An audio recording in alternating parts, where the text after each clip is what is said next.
motherfuckers! What's going down? Lots is going down. You good? You know when you get like an itch in your throat, but it reaches your ear? Yeah, and you're like, I just need a Q-tipping moment. I feel like that's a porn thing. I remember seeing it. It's like called Q-tipping. You know when people have like a foot fetish? Yeah. And it's like Q-tipping, but it's like sensually... There's nothing better than a Q-tip in your ear. Yeah. What is...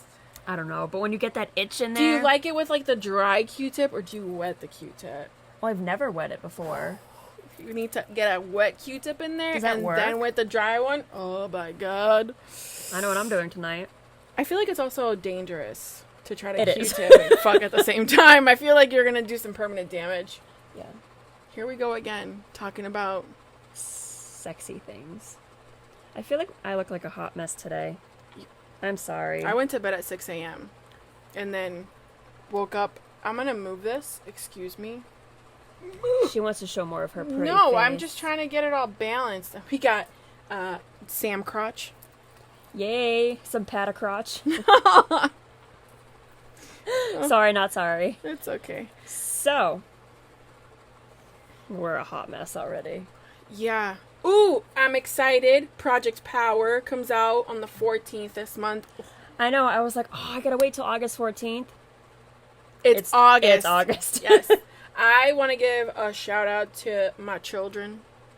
My little one is turning 5 tomorrow. She like fell asleep on my bed and I'm just staring at her like, officially, you're going to school, so you're no longer a baby. She's I don't like that. going to school. I wonder how they're, like, her and Brett are gonna do. Because of this whole COVID bitch. No, we can call it a bitch. Yeah. It's a bitch. I have no idea what's gonna happen. I feel bad for parents who have to go back to work and don't know what's gonna happen with their kids. Yep. I knew it. Oh, I thought you were gonna pull, like, hair out of your cleavage. Well, that's what I thought it was, but it's just a string. Cut it. Thanks. All right. If you're not watching, then you missed out. Yeah. So, yeah, I don't know what's going to happen with that, but I just wanted to give a shout out to my babes. We love you. I love her so much. We're having cake later. Not today, unfortunately. No, yeah, today we're having cake. No shit. I do it on their birthday, and then we have a thing. Aw, Yeah. that's cute. And it's my dad's birthday tomorrow, too. Save me a piece. For 2 weeks? Oh, well, you'll be here on... Anyways, I digress. We also have another shout out. Who are we shouting out? We're shouting out the fellas. No, it's just the one fella. Just the fella. Mr. Dan at Fanboy Wasteland. Yes. He also talks about nerdy things. All nerdy things. On Facebook. I feel like it's more comic book things, but nerdy things nonetheless. Nerdy, geeky news. Yes. Which is, all things we love. He's been a great supporter. Yes. Shared some of our stuff. He follows us and stuff. Unlike some of you motherfuckers who don't know how to hit a fucking subscribe button. Damn, passive aggressive. Like, much. even if you don't watch our shit, just subscribe to our shit. Like, I know they're subscribing to bullshit like, ASMR eating hot wings or some bullshit like that. Like, or like fucking, what is it that I always catch? Kira's always watching slime videos. Oh, yeah. There's, I've been watching a lot of chiropractor videos lately, so. See what I'm fucking, you subscribed, you're not even subscribed to our own channel. I am the sole subscriber, along with some other random chick from, I don't know who you are, but you're great. You're wonderful. Yeah. Thank you. Get on it. I will. I'm and sorry. And also, we've had a huge influx of followers on Facebook. I love all of you bitches. But can y'all follow us on Instagram at WAM617? Please. And Wicked Awkward Massholes on YouTube. Just help us. Please. We do this out of the kindness of our hearts. Please. We're just two broke bitches. Just trying to get through the day. I know. We just try to have fun. And entertain. What is it? Did you see my post? Because our last episode was our 52nd episode, which officially makes it a year. And I was like, if none of you bitches followed, we'd still be doing this because we have nothing else to do. Yep. So, but still, like, show some love. Please. Jesus. Yeah, so you can find them on Facebook at Fanboy Wasteland. Yes. for all your fun, geeky news and stuff. So good. Yeah, you can follow I us love too the if you name. don't. I know. I love the name. Yep. It's a dope-ass name. So, thank you, Dan. Thank you, Dan. And Tiffany, because that is her hubs. significant other, yes. Mm-hmm. So, All right. we're getting into this. Yes. You watched season 10 of Shameless. Bruh. I love Shameless, but I am only on... I started season 8. I haven't started it yet, You're but about I to. just finished season 7.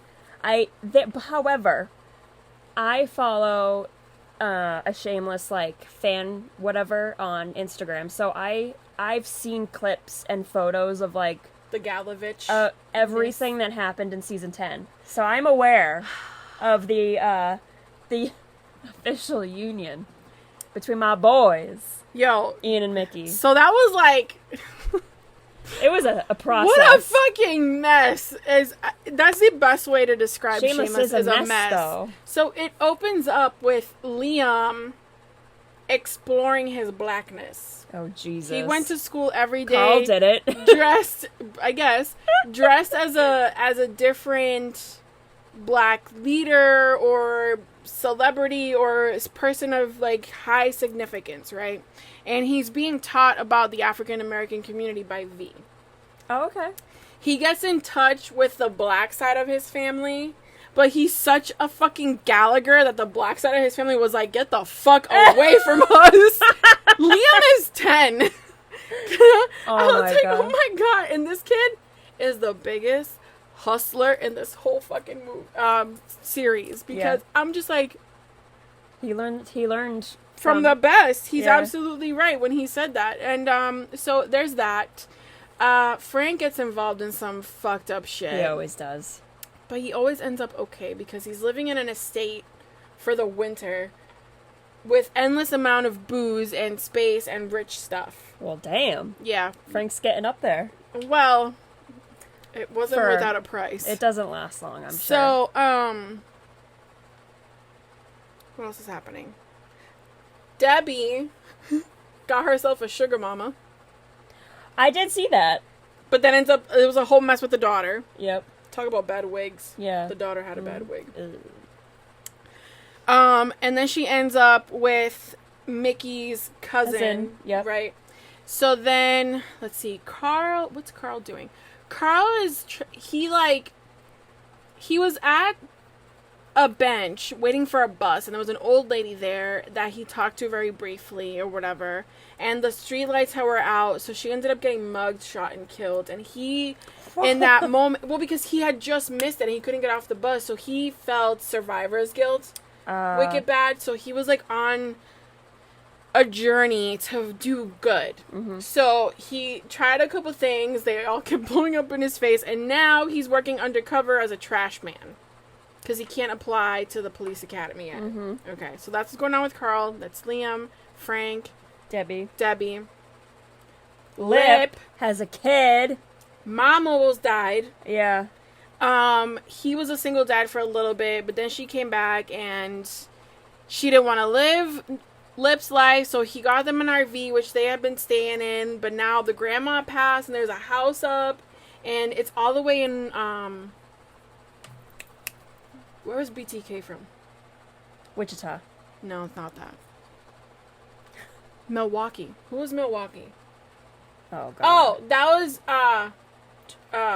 shit. We can't get our- Dahmer. Jeff Dahmer. Was it Dahmer that's from Milwaukee? I have no idea. We can't even get our serial killer straight. She's looking it up. Because it's gonna bug me. Because I remember, and then Ian was in prison. And I remember the whole, Mickey got him a cell phone so he could talk to Lip. And see the baby. And see the baby on, Yeah. FaceTime. So he was supposed to do so much time. Oh, I gotta talk about that. He was supposed to do so much time, and I don't know what it was that happened, that he got out early, and then Mickey got out right after. Although he tried to escape. Yeah, well, it's funny because when he did try to escape, the guard was like, why are you trying to escape if you're free? And he was like, what? In the trash can. Yeah. Milwaukee, yeah.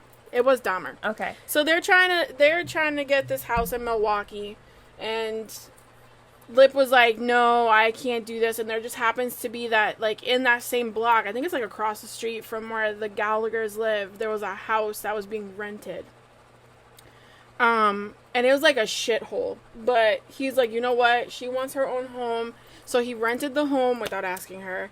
And she was like this close to leaving him, but at the end she comes back and they start to fix the house together. Aww. Now let's get to the good stuff. Yeah. Ian and Mickey. I just love them. I love their whole character development together. I just love Mickey. I love how Mickey is. At the beginning of season 1, he's like your typical, like... dirty! Dirty hood rat. Like, physically just gross all the time. I remember that. And then Ian tries to fight him once, and he's like, yo, this kid, I just want to fuck him. And then they went... That's just how it started. No, excuse me. I want to get fucked by him. Yeah, I don't... Listen, it was... So... And it sounds like... It's such a loving, touching... Well, not touching, but later on, maybe. I don't even know how to his sexuality a lot. I don't think so. Remember when you kept punching him? He's like, get away from me. He's crying. So this is where I was gonna get at, right? Because they get out of jail, and then Ian is stuck with... Oh, God. Who's that Debbie Downer actress? Rachel Dratch. Yes. And that's his PO, but she's like wicked sketchy. She is. And she's like basically having him do things for her, and she's like keeping all his checks. Yep. And she's like running scams, whatever. So there's an episode where she when Mickey got out, she was like, "Oh, I've never had a Milkovich on my payroll." Like, she's like, Mickey, you're the scum of the earth. So she got them switched. But then, like, and he wears purple. a few days later, sorry, I don't want it to fall on you. A few days later, she ends up being pushed out of a window and is murdered. So Mickey's like, Ian, did you do this? And he goes, in so many words, he said no. And then he's like, I thought you did this. And then in so many words, Mickey said no. So, but then neither one of them do an upfront, like, no, I didn't kill her. Like, it's very evident that you did. They are blaming each other. So they both catch wind that if they got married, they couldn't testify against each other. Yeah. So Ian brought it up in the diner at Patsy's. Yeah, but he didn't explain himself. No. He just... No, he did. But he did, but with subterfuge. So Ian was like, look, I think we should get married because I heard that we can't testify against each other if we do this and whatever. And Mickey just kind of was... Are you proposing to me over a tuna melt? Yeah. So what was funny is that, like, Mickey went to his dad for advice because he's like, I think Ian whacked the lady and I don't know what to do and I need to protect him. So the two guys that work with Mickey's dad were like, well, you, I forget what the whole thing was, but they're like, oh, we've been married. They were explaining that they're all about pussy, that they're not about dick. Yeah. They don't care for that. They're strictly pussy. And they're like, but we've been married for like 12 years. Because they don't want to testify against each other. They're both criminals. Oh, okay. Yeah, they're both criminals, so they're playing the law that way. I got you. So that's how Mickey caught wind of it. So when Ian had put that out there, he was like, okay, fine, whatever. Let's do that. So they go to the courthouse, and even under those circumstances, Ian hesitated. Mickey just signed the papers. He's like, fine, I want to marry you, not just because of this, but because I actually love you. And Ian was just like... He hesitated too long. So then, what... Which broke me. What blows my mind about Mickey is that if we didn't know that he was hooking up with Ian, you would think he was homophobic. Oh, yeah. Because he talks about this guy that he's now fucking, and he's like, oh, he's a twink, a glittery twink, and it's like the best line ever, right? So Ian pisses in the twink's moped, and he's trying to fix the moped, and Mickey goes, anyone who drives a moped doesn't know how to fix shit. Which I paused it, and I was like, that's gold. That's possibly true as well. I love him. Eventually an actual proposal comes through from Ian, and poor Cameron actually broke his foot too. He did? That was real. Wow. I even forgot how it happened, like on the show. He pushed him down the stairs. Oh, yeah, because Mickey has a thing. Oh, at the courthouse. Yep. Punched him in the face. Yep. They have such an abusive relationship. But it's so... And it's like, so they finally get engaged, and he's like, all right, stop being such a pussy, I'll fucking marry you, whatever, right? He, like, brushed it off. And... In the club? Yes, yeah. In the club. And then this very interesting thing happens. When Mickey is approached by his dad. Yep. Did you see that? Mm-hmm. So they have guns to each other's faces, yep. and his dad's basically throwing, like, every homophobic you love line. Yeah. Like, I certainly love one. Yes! That's what blew my mind. Because I feel like Mickey is bisexual, but he's only bisexual for Ian. Oh, yeah. Like, I think he was messing with other dudes just obviously to piss off Ian. But if it wasn't... I don't know. It's because remember when he was dating that guy? I don't even know his name. Because they were dating other people. Yeah. Because of the whole proposal thing. Yeah. And he's like... The twink. All right, you're sleeping on the couch or whatever. Yeah, like, yeah. And all of a sudden he was a top. Yeah. I guess that means something. I don't know. Who, Mickey? Yeah. Well, yeah, but he was also a top in jail because you can't get your ass fucked in jail or else you're like a pussy. But he was getting his ass fucked in jail. He was fucking. No, but like with Ian. Yeah, but Ian... There was a point, I don't know if you saw this. He's only a bottom with Ian is what I'm saying. He used mayonnaise as a lubricant. He did! And he was sick of smelling He's like oh, what the fuck? He's like, kiss my ass. Not if it smells like mayonnaise. Yeah. They're just... It's great. It's a good dynamic. I love it. But and it's built over 10 years. Yeah, but I think my favorite part of this whole thing is that when it came to, like, the wedding part, it was Mickey who was doing all the planning. And, and Ian was like, oh, wait, we're actually doing, like, a wedding, and Mickey is the one that wore white. And he was walked down the aisle. Handsome. I know. I can't. It was just so pretty. I don't think there's ever been a more satisfying relationship than this one. Yeah. And it actually bums me out that they're not together in real life. I know. Well, not only that, but it's... Of course, I'm behind, right, on watching, and I'm seeing it still build. Yeah. And when Mickey was in jail, circa, like, 6-7 season, yeah, and Ian was with Caleb the firefighter, and then he was with Trevor, I was like, you can tell the dynamics between the actors. There was no chemistry at all. And you know what it is? It's because Ian is so fucked up. I know. And so when he went up to Mickey and he's like, why would you want to be with someone like me? Like, I have so many issues. And Mickey's just looking at him like, because it's you. Who fucked up your self-esteem so bad? Yeah. Which is, like, think about Mickey's situation, where he comes from, his living situation, who his dad is. Oh my God. His dad was someone who beat him every day of his life and was raping his sister. Okay, no. Let's go one step further. I forget what season it was. But when he was supposed to be away, Ian and Mickey are having a nice moment in the living room. Yeah. Walks in on them fucking. And he makes Ian watch Mickey have sex with a Russian Svetlana, whore. Yeah. I remember she gets that. pregnant. That was like, that broke me. It's the abuse. So for Mickey to look at Ian, and I'm not saying, because Monica and Frank were a mess. Don't even go there. And those kids have seen a whole different type of abuse and struggle. So for Mickey to look at Ian and be like, who fucking broke you, bro? Like, what the fuck? Because it almost makes it seem like, even though Mickey went through all that shit, he knows that he's better than all of it. Mm-hmm. Like, which is so crazy because you look at this dude and you're like, do you bathe? Can you read? Can you write? It's like, but he has like this, he's so sure of himself. He's so sure of himself. Especially from the moment that he decided to stand up to his dad. He didn't give a fuck about what anybody thought about him. Yep. So it's just like... So to see that development over the 10 years is, like, the most heartwarming, like... Not gonna lie. What? If either one of them leave, I'm done.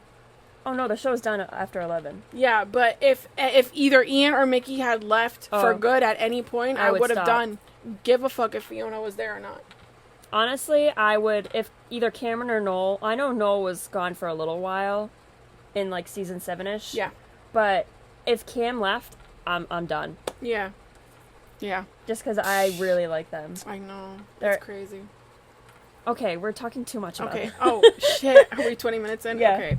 So, we could talk about them for hours, so. Yeah, we can. I love the hot... And it's, again, like, if you take away the humor, it's literally, like, the saddest story in the fucking planet. Honestly, though, I think among the top television writing ever, and, like, character creation ever. Have you seen the UK version? I have not, no. Me neither. And when that happens, I'm almost afraid to, because I'm going to be comparing. I know, and it's not the same, because I remember watching it for Being Human. Yeah. I watched the US version, and I tried to watch the first episode of the UK version, and I couldn't do it. Yeah. But it's like, because it's like, you're trying to tell me the same story with different characters and a whole different setting, and I can't get into it. Yeah. But... Anywho. All about it. If y'all don't watch Shameless, you're missing out. Yep. But anyway, that season 10 is on Netflix now, so you can watch that. Binge it real quick. Yeah. Kind of related to drugs a little bit. Since we're on the topic. Well, because Shameless. Yeah. Heavy drug use. Last night I was in the mood for something new. Go to Amazon Prime and find a new docuseries called The Last Narc. I think I saw something about it. And I only finished 2 episodes. There's 4 in total. Okay. But it tells a very interesting story about these cops who were DEA agents who were Mexican Americans, and because they understood, they spoke both languages, Spanish and English, the DEA kind of put them as their undercover narcos, So they had to infiltrate the Mexican cartels, the big cartels, and this was in the 70s, 80s.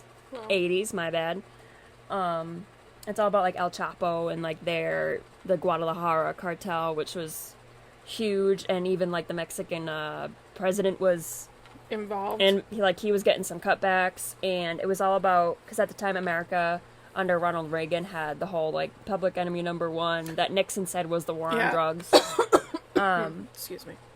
But one of the undercovers, was kidnapped, tortured, and then murdered. Yeah, and it was basically they had these DEA agents undercover on the cartel side, and they were supposed to be the bodyguards for these fucking cartel leaders. Well, that's the whole point, is that if you're undercover, you're supposed to move up in rank. Right. But they were the ones that took part in the kidnapping, torturing, and murdering of the DEA agent undercover. But, I mean, what are you supposed to do at that point? Because I know, from personal experience and, from other shows and stuff like that, right? That you're supposed to do whatever it takes to get as much information. So if they had... So is that what this is? Is it like, were they right or wrong in doing... Like, I don't... Well, the whole point was they didn't know that he was DEA. So it was only when Ernesto... Whoa, no, his name is Hector. Was a DEA agent that was up in the ranks of... Not in the cartels, but he was on the policing side. Okay. And the DEA director in the U.S., I don't even know Jack Lawn, I think was his name, put Hector in charge of finding out who killed the DEA agent. And his name was Kiki. Mm-hmm. That was his nickname. And so he's the one who found all these undercover, like, DEA, DFS agents working for the cartels who had no... They kind of knew but didn't know that he was he's an American, basically. Yeah, but how are they supposed to know that he was undercover? Right. And even if they did know, like, are they supposed to blow their cover at that point? I don't know. I haven't finished it. Oh, God. But it's very... They talk about there's a lot of conspiracy behind, like, the American government basically helped. Basically tried to sweep it under the rug. I mean... Yeah. We're shady motherfuckers. I know. But I'm just like, how fucked? And they're talking to his widowed wife, and it's just... It's heartbreaking. I feel like the American government has his hands in so many more pies than we're aware of, or that we could ever even think up of. I think that conspiracy theories are they all stem from some form of truth. Minus the Bigfoot alien ones, I don't know, bro. Like, Yeah, I Agree. love talking about a good conspiracy theory. 9/11. What are your thoughts? What are your thoughts? I don't know if it was a... It just doesn't... It looks more like a demolition than... Especially when you compare, like, airplanes going into buildings, like, other photos and videos. It just didn't look the same. I know. I talk about this because I've never heard that. I've heard it. I was on board with everyone else. Terrorist attack. And then I started watching videos and listening to other people talk about, like, this is what it looks like when you demolish a building, not when something flies through it. And, like, there was science behind it. And I'm just like, shit, is this like a flat earth thing? Like, are they trying to convince me of something that's not real? Or maybe it is. See, if you're convincing and you have facts to show us, I'm just like... But it's also, like, with the whole flat earth thing, like, you can make the science work for you. Yeah. So I just didn't know. Side note, completely, just because we talked about Patriots Day, did you fucking see that little shithead's death sentence was overturned? No. Yes. What do you mean? Tsarnaev. Yeah, they went to court and they overturned his death sentence. Why? I don't even know. Because he was, like, forced by his brother? Probably, I'm sure. They were like, he was brainwashed. He didn't know what he was doing. Anyways, continue on. The Last Narc. I'm sorry, I just had to, since we just went watch it there. on Amazon Prime if that sounds interesting. There. How many? 4 episodes? How long? They're about like 45 minutes, yeah. It was good so far, so I just wanted to throw that out there. How many wickets? So far. Well, Shameless, we're obviously giving it 10 out of 10. Yes. Queen. 7 out of 10. Okay. Yeah. Yeah, do you want me... I think you need to talk... Do you want to go kissing, or do we want to go bad? Because I have a shitless movie, and... I mean, I saw the Kissing Booth on, Kissing Booth 2 on Netflix. Cute as ever. Just as cute as the first one. Very frustrating. I will say, I don't like teensy, cutesy movies like that usually, but I really enjoyed the first one. Yeah. Did you ever watch the To All the Boys I Ever Yes. Loved? That I one like was that one really too. cute too. Both of them were. So Kissing Booth 2 came out. Yeah, I was very aggravated with Elle. But I think it's because I like Noah so much. Listen to you. Yes. So the whole so he's over at Harvard and she's still in LA finishing up her senior year of high school, and Lee and her had decided from the very young age of I don't know what the fuck that they were going to go to Berkeley together. UC Berkeley. So now Elle is in this situation where this is what has been her plan her entire life, but Noah is asking her to apply to colleges in Boston, not specifically Harvard, just anywhere so they could be together because he really misses her. And it's very evident that, like, Noah is about Elle. So she goes out there, I forget, for like a weekend or some shit like that. And it's great until she meets Chloe. Chloe is beautiful, dark, long, big curly hair. She looks like a woman, not like a girl. Is British. Huh. Exactly. So, of course, Elle is, like, now insecure. She sees them hug and kiss. And to be honest, if that was my man and you were hugging and kissing girls like that, we're going to have a conversation about this. But I think Elle, like, she was trying to be mature and not clingy. She had said that because he's like, why aren't you calling me? He, like, faked being her dad and called the school to talk to her because he was texting her and she wasn't responding. Oh my god. So he's like, why are you ignoring me? And she's like, I don't want to be the clingy girlfriend. And he goes, please cling because I can't take this long distance shit. I need you to cling. Yeah. Right? So while she's over there, she meets Chloe and he doesn't introduce her. So, like, they hug and kiss and you look beautiful, he says. And she's like, well, you're hot as ever. And then she sits down.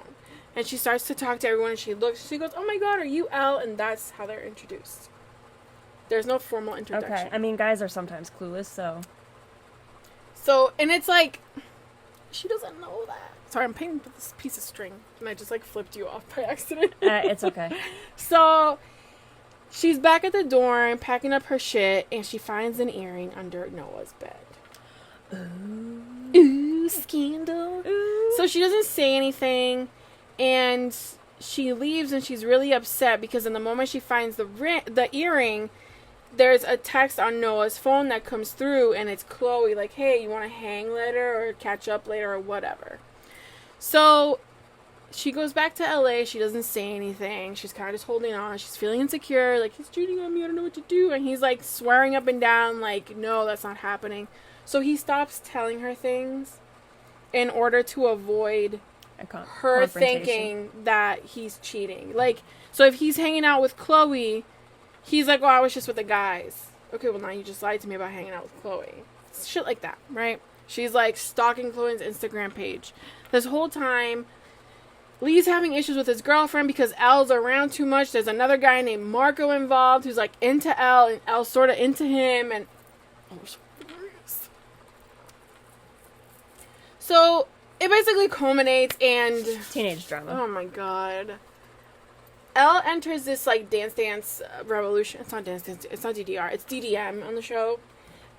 She enters a contest. It's a $50,000 win, and she needs it for college. Fuck. She needs it for college. Her dad doesn't have the funds to like send her.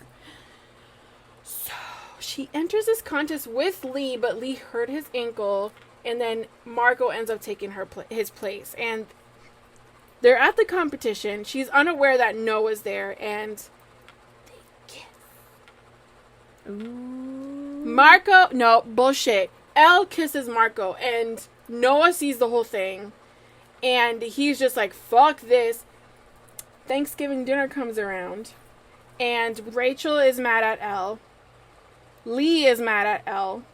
Noah is mad at Elle. Fuck. And Elle is just mad at Noah. So Lee found the Harvard BCBU papers in Elle's bag, and he was like, what the fuck is this? Like, we had a plan. You were supposed to come through with me. Rachel's mad at her because you're like pushing up and being a cock block. Obviously, the whole kiss. Noah showed up with Chloe to Thanksgiving dinner. That's dirty. So the thing is, as an outsider, you see that while there are intimate conversations happening between Chloe and Noah, there's nothing sexual there, right? It's like Lee and Elle. You just got to it. I did! I got to Yay! it, yes. So that was the whole point. When everybody tries to kiss and make up, you know, so she talks to Rachel, and Rachel's like, I was aware because she asked Lee to talk to her. She was like, just have her give us some space, because it's always the three of us. I'm in a relationship with you, not you and Elle. So they mend their relationship, and then Lee was like, you know, the only reason why I didn't tell Rachel that I didn't tell you that I needed you to back off is because sorry, my lip ring got stuck on my tooth. He's like, I didn't want you to back off. I wanted you there. You're my best friend. Yeah. So then she eventually talks to Chloe, and Chloe's like, there's nothing going on. He's crazy about you. And she's encouraging Noah to talk to Elle, like, what the fuck. So eventually Noah and Elle meet up. Everything's great. And he goes, all I wanted was a friendship like yours and Lee's. I never had that. So this was my chance, and that's all this is. So the air is cleared. Nothing ever happened between Noah and Chloe. Now, Elle had applied to UC Berkeley and all these schools in Boston, specifically Harvard. She told everybody that she was waitlisted on every school. Kissing Booth 3, here we come. Oh, yeah, because there's already a teaser, right? Yeah. I didn't watch the teaser, though. Do you want me to tell you? Yeah. She got accepted into both UC Berkeley. So now she's going to make a choice. Or Harvard. So she's now going to have to choose between Lee and Noah. Kissing Booth 3. And so there's this moment, too, like, after graduation, it's Lee and Rachel, and then Noah and Elle, and they're all talking, and Marco is watching them from the distance, and one of his boys was like, dude, like, because he was like, he ran up to her, and he's like, you can't say that there isn't anything between us, and she goes, there's definitely something here, but Noah's it for me, right? But he's still hooked on Elle. So one of his boys was like, dude, she's not even worth it, like, don't worry about it. Everybody walks away, and Marco's just left there staring at Elle, and he goes, yeah, she is. Boom, boom, bang! He's gonna try to mess shit up. Fucking Marco. I have to admit, I really like the Kissing Booth movies. That's, I mean, it sounds like your typical teenage drama. But with them, I think it's a cast thing. I like them. I guess. I don't know what it is. It's just... I like seeing Noah's growth because... Excuse me. He was like He was always fighting in the first movie. And Elle was the one that got him to kind of, like, center a little bit. Mm-hmm. But then in this movie, after the kiss between Elle and Marco, Lee won prom king. Really? Yeah, and Marco sees Chloe and Noah walking away, and he goes, "Oh, tell your brother I said congratulations." And Noah turns around, and we're all expecting Noah to, like, beat the shit out of this guy. And he was like, "You know you didn't come up to me to say congratulations, so why don't you say what you gotta say and just get it over with?" And it's Chloe who grounds Noah. Mm. So she's the one, like, he's ready to throw a punch, and she's the one that kind of, like, brings the focus back, and she's like, "You need to calm down. We need to walk away." Mm-hmm. So... I don't know, man. I like seeing that. Yeah. It's good character development, for It sure. It is. But, I mean, I don't really care about anybody else. Yeah. I think it's because he was so damaged. Mm. I'm not sure what it is. And Ella's she's a dumb version of every girl that's been there. Trying to figure her shit out. I like Joey King, too. That's the only thing I've ever seen her in. Have you seen Dark Knight? Dark Knight. Oh, well, I mean, yeah, but she was, like, in it for 2 seconds. I know, but I still, the fact that it's her, I'm like, oh my god, she got to hug Tom Hardy and be lifted up by him. Do you know what's insane? She probably doesn't remember that. Dark Knight Rises, I'm sorry. Yeah, she probably doesn't remember that. Who would not remember Tom Hardy's hands on them? She's a wicked pretty girl, but she's got a schnoz on her. I know, listen. Holy All right. mother. How many wicks would you give it? I give it a 6. I think I gave the other one a 6 too. Yeah. See, I'm curious as to how the chemistry between Noah and Elle went because they broke up in real life. So this is the thing, right? Because they only had a few scenes together. Because remember, it was like all FaceTime stuff. So... And you can fake that shit. Yeah, so when she went out to Harvard, there was like this huge montage of like all the things that they did together her first night there. Then they went to dinner. And then after dinner, shit got awkward in the scene.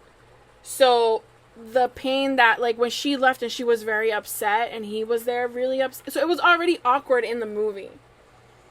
They only had that first scene together of all the great things that they did together. And it was like how it was in the beginning. And then it was awkward phone calls and text messages and FaceTimes and whatever. And then they got to Thanksgiving dinner and it was bad.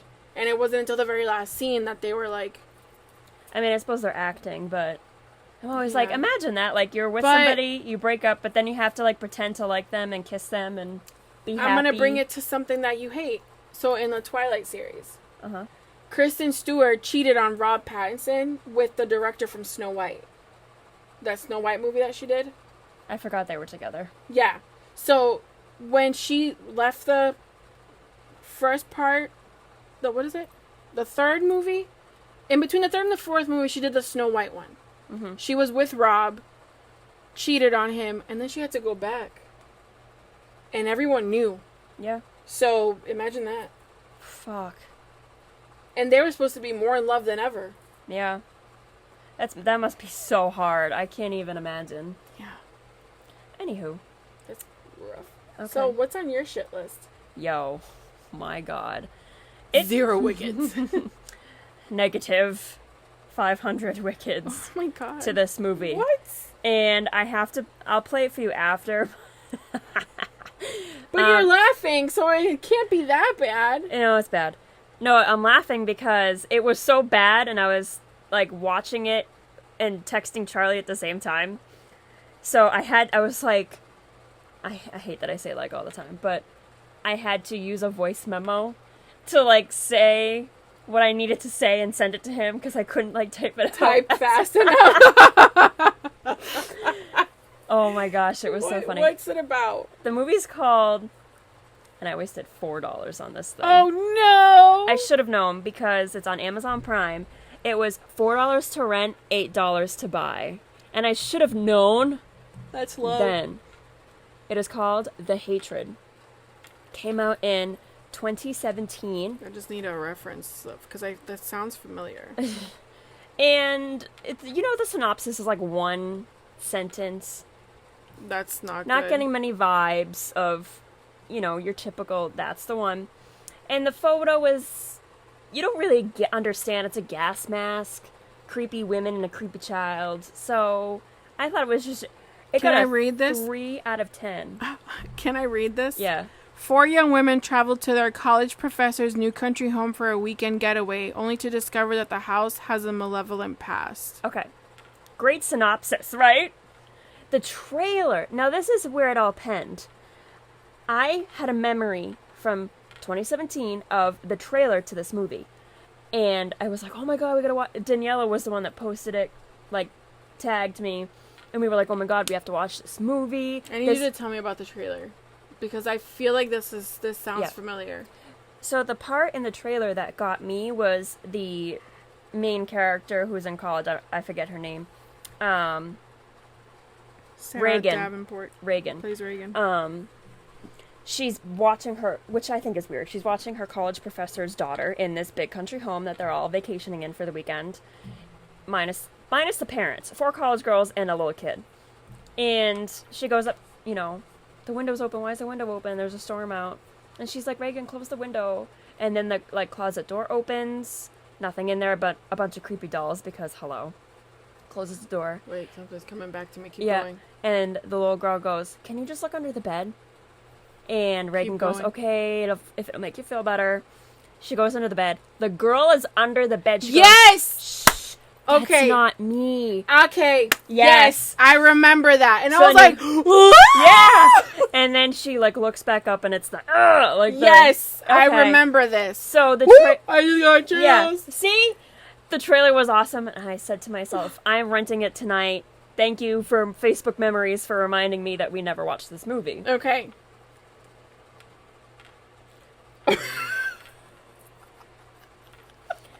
All right. Let me preface this by saying, anytime Charlie and I watch a documentary or find an interesting movie, Nazis always pop up. It's either Nazis, Bigfoot, or aliens. It is a running thing. It's always happened.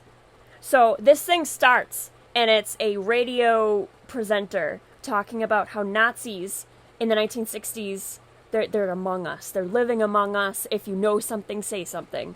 And I'm like, you've got to be kidding. There's Nazis involved already.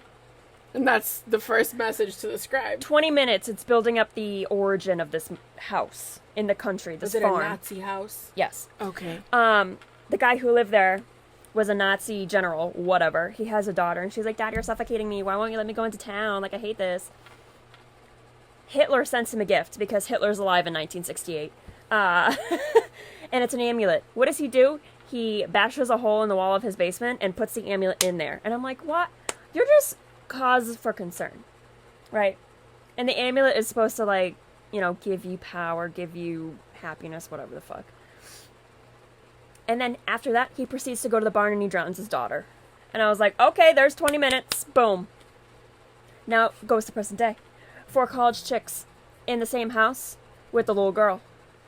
Yay, we're having fun. Oh, but there's a room we can't go in. And then the girl's like, there's a ghost. Her name's Alice. But then you see the Nazi general would always wear a gas mask, out of fucking Chernobyl, to put pesticides on his plants. And he died somehow. We don't even know. He was in his outfit doing his pesticides, and he's staggering, and his wife sees it. And he's on the ground, so she takes his pesticide guns and put it in his gas mask hose. But he was stumbling before that. And I was like, so wait, what? Makes no sense. The script in this movie is so bad. It is so bad. It is so bad. Is it every cliche line after cliche line? Yes, and there's no story involved. Alright, I need to stop and back up. The college girls present day, they're all heavily sexualized by zero clothing. They're wearing the push-up bras with the crop tops because their boobs are perfect. Yeah, and they have the long, glorious hair, and they're made up. Tight fucking stomach, you can bounce a quarter off. Holy fuck. And the blonde bimbo with the big tits, she loves history, which is convenient. she says, "Oh my God, they have a 16th century Venetian death mask here." I'm sorry. Are these college girls? Yeah. That you would never know that. Exactly. Oh my God. And I was, thinking to myself, okay, that's convenient. That's very specific. So of course, all these ghostly things are happening, right? They're playing hide and seek. Convenient again. A couple of the college girls go into the basement, and all the old farmer's stuff is all still there. His Nazi memorabilia is still there. So they bring up a lot of the pictures, and of course she's the history buff with her. Oh my God. And conveniently reads German. She reads all this stuff and she's, it says this, in death I'll be free. I said, bitch, you know German? Like, so when the ghostly things are happening. This would have been the perfect movie for us to watch together and get reactions from. Yes. But even then, I was just like, the whole time. I was like, what? Are you serious? It's the Nazi so the ghostly. general. But you have Alice, which is the teenage daughter that was drowned, and her dad, and they're both haunting this place, and they're being made more hateful and evil by the amulet that's buried in the walls, or something. I don't even fucking know. I just feel like if Hitler gave you a gift, I don't think it was ever given with good intentions. It was, though, because he was into the occult, and I don't think. So I think he got something wrong. The ghostly thing that happens, typical cliche, is the blood written on the wall. Oh. In German, and it's supposed to say, like, nobody's getting out of this house alive. And, of course, the blonde boy was like, oh my God, that's so scary! Oh my God, it's in German, but I can read it because that's convenient. With the boob bounce. Oh my... Like, for instance, the script is so bad. Okay, here's another thing. The main chick, Reagan, the whole point in the beginning is she says, my grandmother's not doing well, blah, blah, blah. The grandmother is not doing well. And there was one point where Reagan's looking in a mirror and she sees her grandmother sitting on the bed, but she's still alive. So I said, oh, grandma's like, there's something involved here with grandma. That's all you hear of grandma. For the rest of the movie, you don't see anything. So it was just like a random moment that she came to Reagan before all the ghostly shit happening as a warning. I don't know, but she never pops up for the rest of the movie. And she called her grandmother. Who calls her grandmother? Not grandma, not Nana, not grandmother. How do you say it? Nana? I don't know. What are you talking about? Is there another word for grandma? For grandma? Gran? It's something like that. No, yeah. It's grandmother. How's grandmother doing? I was like, who wrote this? Who wrote it? And the guy who wrote it directed it. It was his baby. But it was so bad. Who is this person? The script is so bad. Award-winning writer-director born in Brooklyn. He won an award for Vanilla Sky with Tom Cruise. Oh my God! Oh, party crew member. Yeah. Fast and Furious. But I want to know what studio said, this script is so amazing, I want to give you money for it. He directed... No, crew member, episode 1 of The Mandalorian. No, don't even give him credit for that. Call of the Wild, Craft Service Company. Don't give him credit. He was involved. Look, Fast and the Furious, Craft Service Company, Black Panther. Services, that's food. Blade Runner. Oh, is that what that is? Batman vs. Superman, Paranormal Activity. That's food, bitch. Catering. What the fuck? And basically a caterer who wrote a... He was like, I've been to the movies. I've seen how they do it. I can do this. It was so... it's... Okay, we're gonna all go upstairs and tuck you into bed. Good night, sweetie. And they kiss her head. All 4 of them who have no... She has no idea. These are strangers to her, and they're all kissing her forehead because she's cute. And she's like, ha ha, yeah! Pizza! Like, so... It was such bad writing. Oh my God. And there was zero character development. There was zero anything. I'm so sorry. So I'm still trying I get so heated about this though because he had 19 wins. I'm astounded that this man was given money by a studio to greenlight such a terrible movie, and it's because he was a Nazi. So a Nazi ghost. Hush won a couple awards. Best in Festival, Best Short Film. I'm finding my text messages. Narrative Short. Here we go. Best Horror Short Film. Can I play this for you? Go ahead. this way. Alright, there's a Nazi in America, 1960s. He gets a gift from the Führer, Adolf Hitler. It's an amulet. So what does he do? He buries it in the walls of his house. And then he kills his daughter because that's natural. And now it's modern day. A bunch of college girls are in the house with this little girl all alone. And there's ghostly things happening, killing everybody, of course. And they find pictures in the basement. Oh my god, this guy was a Nazi. And the amulet is like powering his evil spirit. And you need to get out of here. Oh my god. The acting was so bad. It was just bad. And I said it was horrendous. The script was even more terrible than the acting. Their lines were so cliche. It wasn't even funny. Like, you know funny bad movies? Yeah. This was not funny. And then I said this. I think the worst part was picture college girls that are sexualized by their lack of clothing and long blonde hair and beaucoup de makeup and the blonde bimbo with the big tits. She knows her history, which basically what you said, yeah. She can speak German, which that's, you know, authentic. And she's like, oh my god, that mask on the wall is like a 16th century Venetian mask. Like she she's like, oh my god, this German saying that's written in blood on the bedroom wall, I can read it. What is his response to all this? Because that's what I want to know. He said, that sounds a little too fucking convenient. I know history, but fuck me if I know how to speak German. It was so bad. Don't fucking watch it. Did you see on IMDb, it got a 3 out of 10. That's the lowest I think I've ever seen on IMDb ever. Yeah. The Velocipaster I was just gonna got ask more you, than that. I was just gonna ask you, was your dinosaur movie like higher ranked? Yes, because it was funny. And actually, Charlie just let me know that they're making a second one. Yeah. The Velocipaster too. Oh my god. I'm sorry. I'm sorry for my rant, but that I don't want you to waste money, but I want you to watch it to know just how.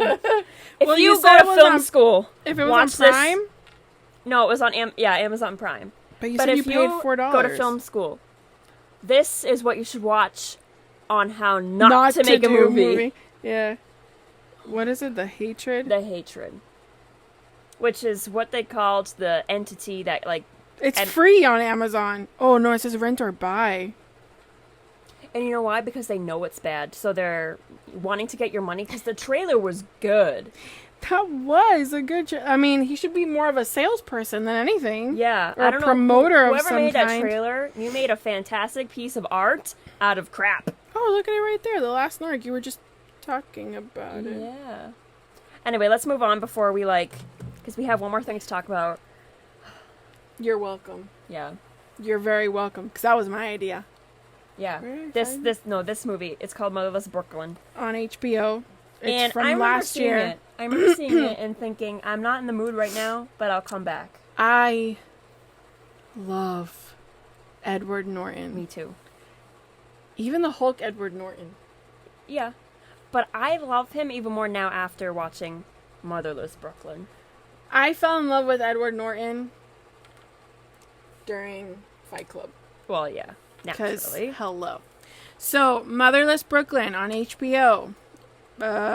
2019. Written and directed. By Edward Norton. It is based on a book. By Jonathan Lethem. Mm-hmm. It's loosely based on it. Loosely, yes. Which I was like, do you want to read the book? But whatever. Anyways, this fucking cast. Edward Norton, Alec Baldwin, Willem Dafoe. I know. What the fuck? Bruce Willis. Ethan Suplee. Bobby Cannavale, which I know him. Me too. And then, who was it? Leslie Mann. Michael Kenneth Williams. Dallas Robert. Fisher Stevens, I'm sorry. Did you see how that looks weird? Cherry Jones. And then the main female is, I don't know how to say her name. I'm going to fuck it up. Is it Juju? Mabitha Raw. Well, when it's like this, you don't pronounce the M, and I only know this because I have doctors that have names like this. So it's Bathara. Who I know from... Fuck me. Oh my god, I'm seeing it. Oh, Odd Thomas. With Anton Yelchin. Oh, I don't know. Rest in peace. So, so basically... It sounds like a great cast, right? It takes place in the... 1950s. Thank you. In... Brooklyn. New York. Yeah. So, Edward Norton is he like a PI? Can we say that? He's almost like a footman for a PI. Okay. So, the actual PI is Bruce Willis. And it's funny because Edward Norton in this movie has Tourette's back when Tourette's didn't have a name. He just kept saying he's got something wrong with his brain, and he says a lot of weird shit. And I know that Edward Norton did a lot of research around how to best present Tourette's, and he did a fantastic job. He did. I liked it. Yeah, me too. That's weird. He did a good job. But it's...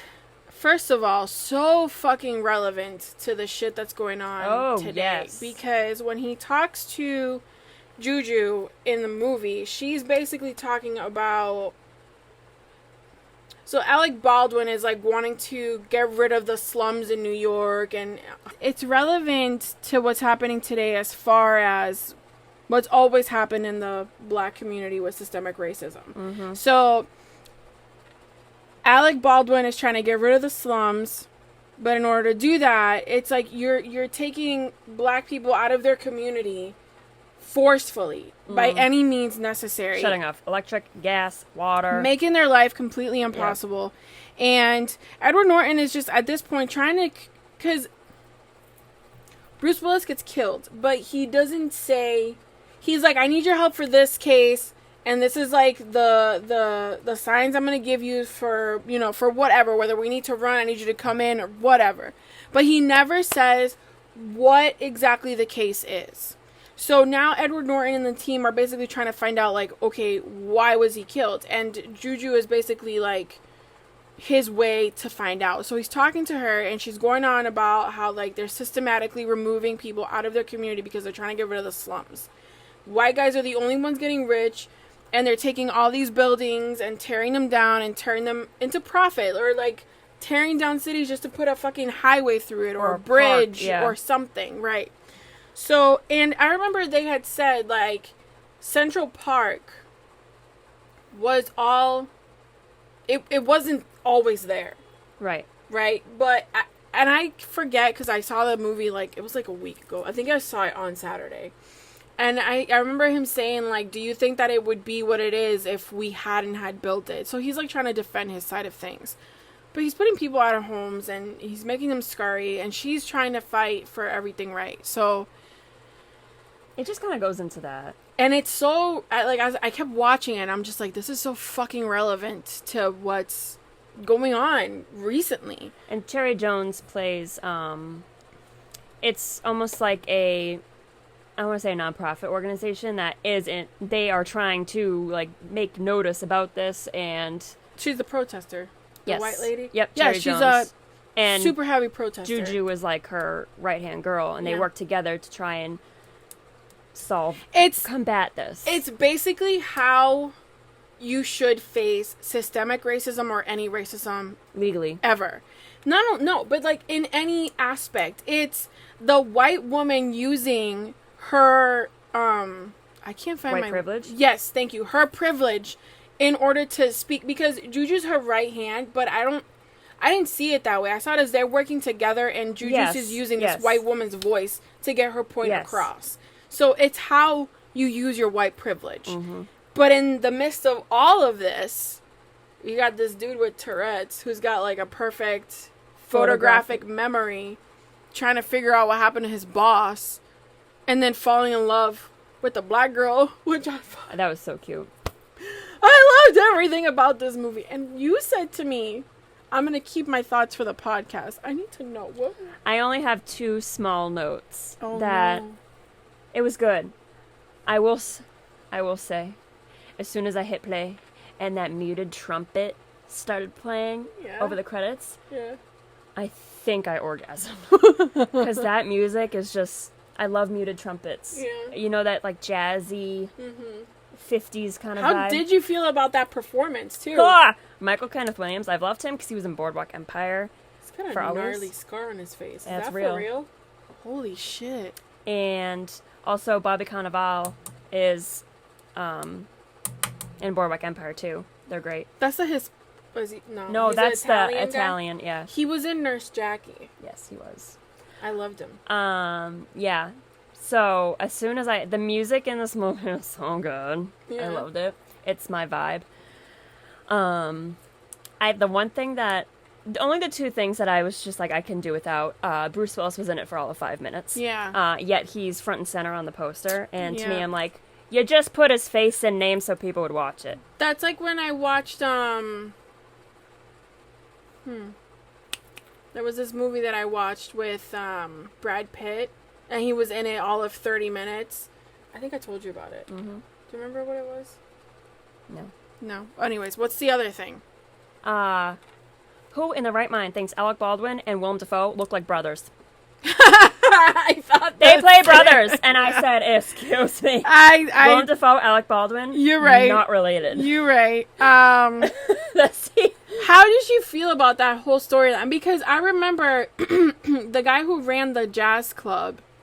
She was saying that he was her dad, and that guy was really dark. And then she showed a picture of her mom, and I picked up on that. You did? I did, because she was also very, That's very dark, and my she's ignorance. very light She's for very a light black skinned. woman. And I was like, But then I also think of happening? casting, like, and that's it didn't. that was a That's fleeting why. thought. But then I was like, because why is she the center of it all? Right. Right, so then it was like, oh, well, Willem Dafoe was her dad, and I was like, oh. Shit, and he's the brother of. Yeah, but then it actually turned out to be that Alec Baldwin was the dad, and I was like, oh! 'Cause he's, like, super racist in And this he movie. really likes to rape black women. That's basically what he did. He's like, I raped her, but I gave her gifts. Yeah, but I was like, the way he said it, though, he was talking about the lust. yeah. He's like, I knew I had to have her, and I was Yeah, like, it was so gross. It was absolutely disgusting. pump yo brakes, kid. It was so nasty. I'm trying to find that movie that Don't even worry about it. it's gonna bug me. He, it was great, though. It was was. long as hell. It- But, You know, I didn't find it that long. really? Yeah, no, I liked it. I don't know. It was the first movie that I I- watched like that I actually liked. Yeah, because it's usually my vibe. With It PIs, is. 1950s New York, Which all is the why fedoras and the long Which coats. is why I and- was like, hey, did you see this? And when you said that you hadn't watched it, I was like, oh, that's surprising. And I forget. And I what also want to say Leslie Mann was also another thing I did not like.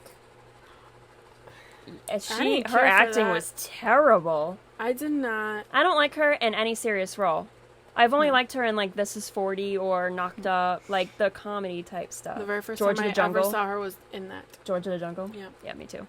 I didn't care for her either. No, it was trash. And that whole thing with her and Bobby Cannavale, yeah. cliche. And also unnecessary. Yeah, it was. It was just like a random boop. It was. It was that whole storyline was really annoying. And I thought that Bobby at the end was like, oh my god, if this has something to do with this guy having to do with Bruce's death in this because he's trying to take his woman and his business and everything, I'm gonna fucking hate this whole movie. But it wasn't. Yeah, thank God. No, it was really, really good. So props to Ed Norton. Babel was the movie I was referencing. Yeah, forget, I think because he wrote and directed it. But, I mean, even though Bruce acted only in, like, 5 minutes of it, he was very much present Yes, he was. in the whole thing. Mm-hmm. So, I did like it a lot. I did too. So if that's your vibe, I give it an 8. yeah, Ed Norton did a stupendous. I think you should watch it anyways because it's relevant in the sense of, like, what the black community was fighting for at that time.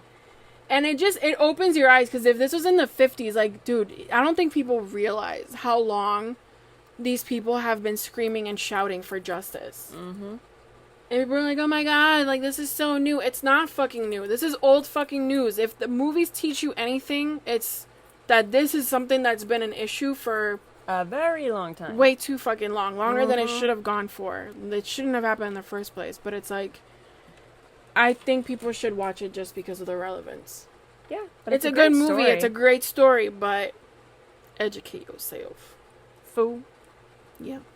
That's all I got. Me too. That's all I could watch this week. I feel so drained. There's a lot of high energy in this. I know. You put a lot of energy into the hatred, which I feel bad. Because I fucking hate it. Yeah. I'm sorry. That's where the hatred comes from. Oh, is that what it is? He's like, I'm going to put out this great movie. I fucking hate it. Oh, new title, The Hatred. Yep. I'm still astounded. This is, ooh. My shit list just keeps growing. I know. You have such bad luck. I don't think I've watched anything too bad. You know why? It's because people who make trailers do their jobs well. And I'm like, yes, I want to watch this movie, and then it sucks. Especially when you pay money for it. It just, I feel like I was taken, you know? Violated. I was violated. You reached into my pocket. And stole my $3.99. You stole it from me. Technically, my mom's $3.99. That sucks. Sorry, have you Mama. watched Unsolved Mysteries? Not yet. So, I decided that I can't watch. Why? Because it's unsolved. Zero closure. Listen, I was like 3 episodes in, and it came onto this one episode that was all in French. And Javi was like, do we really need to watch this one? And I was like, well, let's just fucking see what happens. And it was basically a dude who killed his 3 kids and his wife, and has never been caught. And I don't understand. But they know who did it? Yes! And I don't understand